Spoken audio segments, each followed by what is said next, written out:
after the 2020 that we all had collectively and how bad that was, and me personally dealing with some health issues leading into now 2021, I think we can all use a win. And it's so great that today is Mario Day internationally and worldwide. We all take a moment to celebrate our favorite little plumber. I know that video games have influenced my life in many, many ways. Clearly, this YouTube channel, which I would love you to subscribe to, by the way, completely dedicated to video games. Pretty much any free moment of time I have, thinking about or playing video games. That's how important they are to me. And it all really does start with Mario. I think a lot of us have very fond memories of playing with our friends and late night sleepovers and, getting the new console with the featured Mario game, which has really been a staple of Nintendo up until the Switch. The Switch kind of broke that mold, leading with Zelda, which was awesome in its own right. And then we got Mario Odyssey a little bit later in the year. But it's very hard to go a year or two without some major Mario game, whether it's Mario Kart, which just has so many memories for so many people, still a phenomenal game. Smash Brothers, which I wouldn't necessarily say is Mario's game per se, but obviously features, Mario heavily in the story. You have Mario Tennis, you have the Mario RPG series, which was unfortunately very short-lived. You just name it. There's so many things out there that have Mario focal to their gameplay.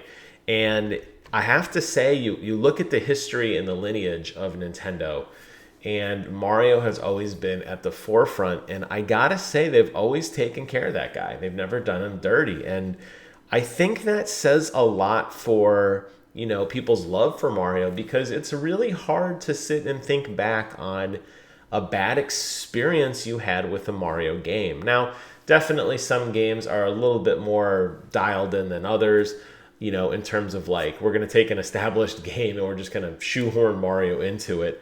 But the reality is there is just a certain charm when you think of Mario that is synonymous with Nintendo.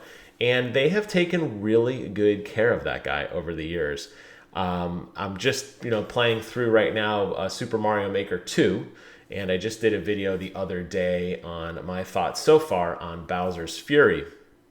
And two wildly different games, both really amazing and dripping with Mario charm in their own right. Very, very different styles of games. One much more open world type of action adventure game where you're put in these unique situations and you have to find a way to almost manipulate the environment to proceed with Bowser's Fury.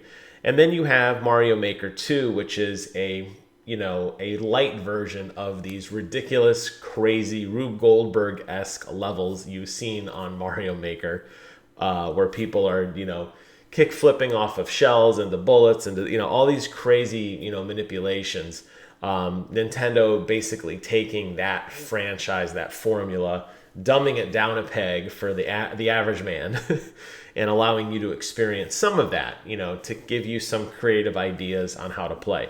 Wildly different between the two. And then just last night, as I was laying in bed waiting for my meds to kick in, I pulled out the old Switch and I played a round of Mario Kart. And again, radically different, driving around. Wasn't playing as Mario though, but driving around with Dry Bones, who, of course, the real MVP of Nintendo. And I believe he's sitting, do I still have him?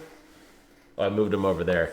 I always have a Dry Bones stuffed animal sitting behind me, but you really can't see it because my shoulder's in the way. But Dry Bones, the real MVP, of course, of the entire Nintendo franchise. Driving around on a motorcycle with him, just having a blast and having so much fun doing that. And then, of course, the augmented reality Mario Kart Live, which I sadly retired after we had to say goodbye to our dog. But, driving around in what I called the Butt 500, where I could drive loops around my dog, who just laid there and became an obstacle in a fun, persistent, augmented reality racing mode where you had a real car driving around in your home. All things tie back to Mario, and all things were phenomenally fun experiences in their own right. And I just really think that, the Mario, March 10th really should celebrate that. And obviously that's what the day is meant to do. And I feel like it's, a breath of fresh air. And I think it's one of those kind of moments we can all look back and smile. And I think anyone who's ever played a video game will have a Mario experience or a game they played that meant something to them, or that, was an experience that they look fondly on. Like for me, overnights with my friends, I remember we all huddled around the Super Nintendo playing Super Mario World, blown away by the idea that Yoshi could eat enemies. We've never seen that before. The fact that you could jump off of Yoshi and basically murder him, but to get higher and to get to places you probably shouldn't be able to get to. Obviously, the N64 with Super Mario 64, changing gaming as we know it forever, a fully fledged 3D experience. The time I spent going to E3 with my wife and waiting in line to play Mario Odyssey, being in New Donk City. They completely transformed the convention center into that. And then getting home and, months later, finally getting to play New Donk City. And, I'm not even going to lie, tearing up a little bit just because it's like my life, the game. It was just such an impactful moment. And, here's to more Mario adventures, and here's to see what's going to come next from the guy. I mean, he's really been through a lot. He's done a lot. He's been a race car driver, a fighter, a tennis player, a soccer player, a boxing referee, a volleyball player, you name it. This guy's been through it all, but he always comes back and he's always smiling and laughing, and they always put so much charm and uniqueness to him. So I wear the Cappy hat today with pride, rocking my pajamas, and just want to say, from one gaming fan to another, thank you so much, Mario. Thank you so much, Nintendo, for in my life, really a lifetime journey of playing with this guy in some capacity, pretty much annually since I've been alive that I can actively remember. So for me, I remember getting into Nintendo when I was about 5.5. And my dad got me Popeye. And I was horrible at the game. But then, upgrading to Mario, a little bit later after that.